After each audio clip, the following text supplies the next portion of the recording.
আসসালামু আলাইকুম এভরিওয়ান। আজকে তৈরি করে দেখাবো চিকেন মোমো আর মোমো ডিপিং সস ও চিলি অয়েল। তো একসাথে আজকে তিনটি রেসিপি শেয়ার করব। আশা করছি আজকের রেসিপিটা সবার অনেক বেশি পছন্দ হবে। সহজভাবেই আজকের এই মোমো রেসিপিটা শেয়ার করলাম। প্রথমে আমি এখানে 2 কাপ ময়দা নিয়েছি আর একটা ডিম আর পরিমাণ মতো লবণ দিয়েছি। এবার এগুলোকে ভালো করে মিশিয়ে নিব ময়দার সাথে। এরপরে অ্যাড করব হালকা কুসুম গরম পানি। এই পানিটা দিয়ে ময়দাটাকে মেখে নিব, একদম সফট একটা ডো তৈরি করে নিব। মোট কথা হচ্ছে রুটি বানাতে যেমন সফট একটা ডো তৈরি করতে হয়, ঠিক তেমন একটা ডো তৈরি করে নিলাম। এরপর এটাকে এক সাইডে রেখে দিয়েছি আর এখানে আমি মুরগির সলিড বুকের মাংসটা নিয়েছি। আর এগুলোকে এখন আমি ব্লেন্ডারের সাহায্যে কিমা করে নিব। আপনারা চাইলে কিন্তু চাকুর সাহায্যেও এই কিমাটা করে নিতে পারেন। ব্লেন্ডারে আমি এরকম সফট কিমা করে নিয়েছি আর দেখতেই পাচ্ছেন কতটা সুন্দরভাবে হয়ে গিয়েছে। এবার হাফ চামচ আদা রসুন বাটা দিব, 1 চামচ পেঁয়াজ কুচি, 1 চামচ হচ্ছে কাঁচামরিচ কুচি দিলাম, একটা গাজর কুচি। আর গাজরটা দিলে এই কিমাটা খেতে দারুণ মজার হয়। তো এবার হচ্ছে মিক্স করার জন্য আমি একটা অন্য পাত্রে নিয়ে নিলাম। এবার দিয়ে দিলাম 1 চামচ সয়া সস আর হচ্ছে পেঁয়াজ কলি আর হচ্ছে 1 চামচ গোলমরিচ গুঁড়া আর গরম তেল। এটা দিয়ে এবার ভালো করে মিক্স করে নিব। চিকেন কিমার মধ্যে গাজর কুচিটা দিলে এই মোমোর টেস্টটা অনেক ভালো হয়। তো এটাকে এক সাইডে রেখে দিব। আর এই যে ময়দাটা যে মেখে রেখেছিলাম, দেখতেই পাচ্ছেন কতটা সফট হয়েছে। এখন এই ময়দা থেকে আমি হচ্ছে একটু বড় বড় করে লেচি কেটে নিব। আর এই প্রসেসটা ফলো করলে কিন্তু একদম খুব সহজেই রুটি বানিয়ে নিতে পারবেন। তো আমি প্রথমে একটা লেচি নিয়ে একটা রুটি বানিয়ে নিব আর বড় সাইজের একটা রুটি বানিয়ে নিব। আর মোমোর রুটিটা পাতলা হয়, তো আমি একটু পাতলা করেই রুটিটা বেলে নিব।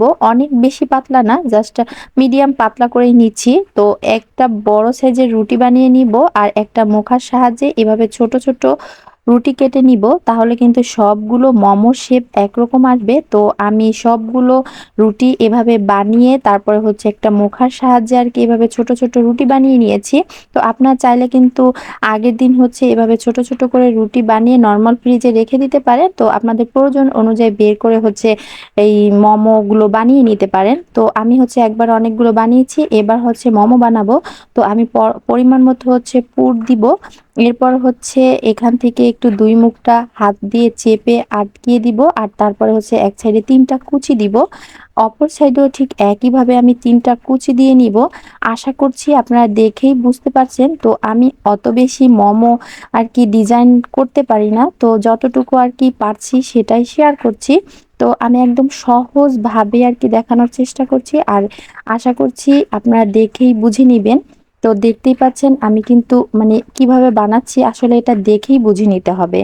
তো এই যে আমি 2টা মোমো বানিয়ে নিলাম। তো একই শেপে আমি হচ্ছে আরো কয়েকটা মোমো বানাবো আর আরো একটা মোমো ডিজাইন আমি দেখিয়ে দিব। তো আমি হচ্ছে এখানে 2টা মোমোর শেপ দিয়েছিলাম, তো 2টা মোমোর শেপই হচ্ছে আপনাদেরকে দেখিয়ে দিব।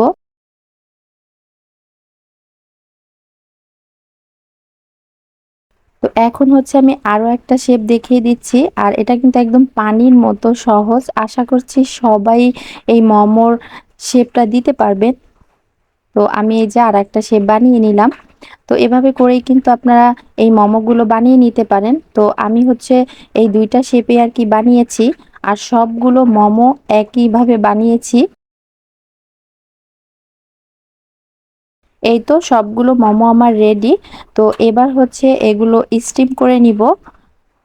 আর 2টা ডিজাইন বানিয়েছি। তো এবার হচ্ছে রাইস কুকারের যে স্টিমটা থাকে সেই স্টিমারে একটু আমি তেল ব্রাশ করে নিয়েছি, এতে করে মোমোটা সিদ্ধ হলে অনায়াসে উঠে আসবে।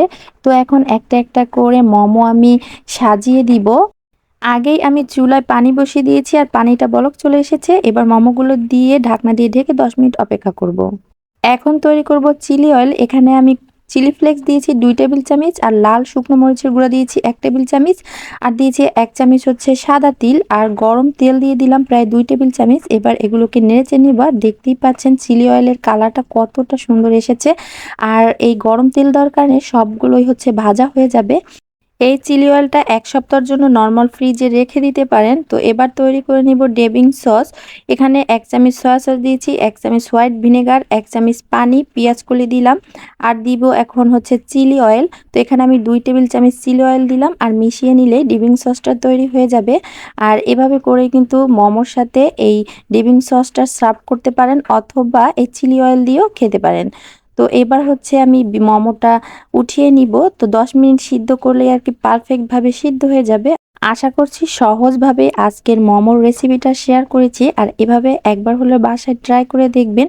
মোমোটা খেতে অসম্ভব মজার হয়েছিল আর সসটা তো অসাধারণ হয়েছিল। তো আজকের ভিডিও থেকে এখানেই বিদায় নিচ্ছি। আল্লাহ হাফেজ।